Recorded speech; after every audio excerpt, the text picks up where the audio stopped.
But Jawad, I would very much bet heavily that one of those teams that is not going to be in that mix is Aston Martin. Now, we all thought that they're going to struggle this season. It's the last season of the current regulations. Adrian Newey's not really going to have an effect on that car yet. Enrico Cardelli, he's not even going to be able to join the team until the summer now, has been determined as Ferrari have won a court case against Aston Martin.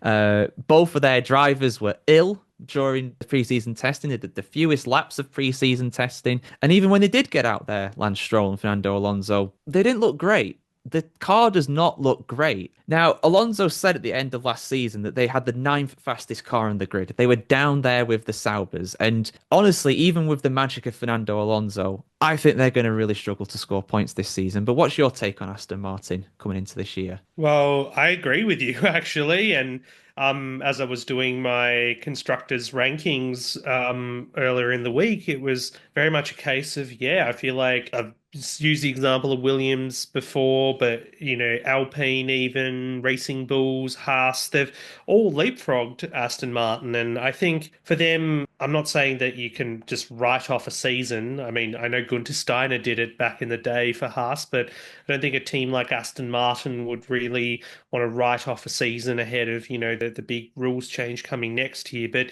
I guess from what we've heard, they've understood, or they understand where they went wrong, and that's to the benefit of having someone like Andy Cowell on board, who's come in from Mercedes. He was the engine chief for many, many years during their successful stint from the start of the hybrid era. And he hasn't lacked ruthlessness in the feedback he's given and has made changes since he became the CEO and team principal. He went to Mike Crack, who was in his job early, and said, "Well, I'm going to take your job now, and you report to me." So he's basically come in, made those changes. He's also said publicly that the pressure is on the team to actually be able to give the drivers the machinery in the car to be able to be competitive as well. And I have no I don't object to that because you look at their resources. This isn't Force India anymore, Racing Point, where they were a hand-to-mouth team making the most of a small amount of resources. Ever since they made the transformation to Aston Martin and the injection that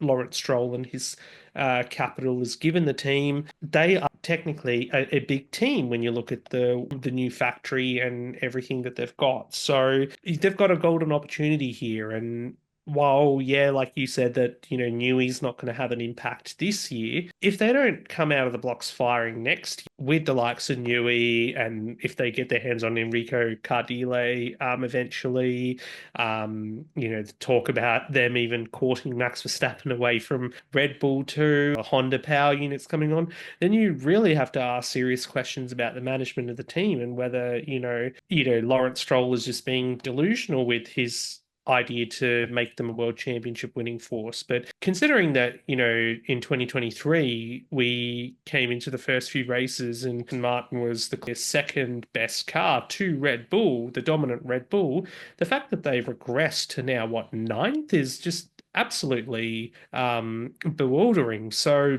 I'm glad that they've identified what they've got to do, but they've got to make some progress this season. I mean, we saw Alpine last year, and Alpine is an omni shambles of a team. As we know, Alpine go from back of the grid to being able to get on the podium in Brazil and also finish sixth in the constructors. So, and who had that on their bingo card at the start of last year? So hopefully Aston can make some progress too before the end of the year.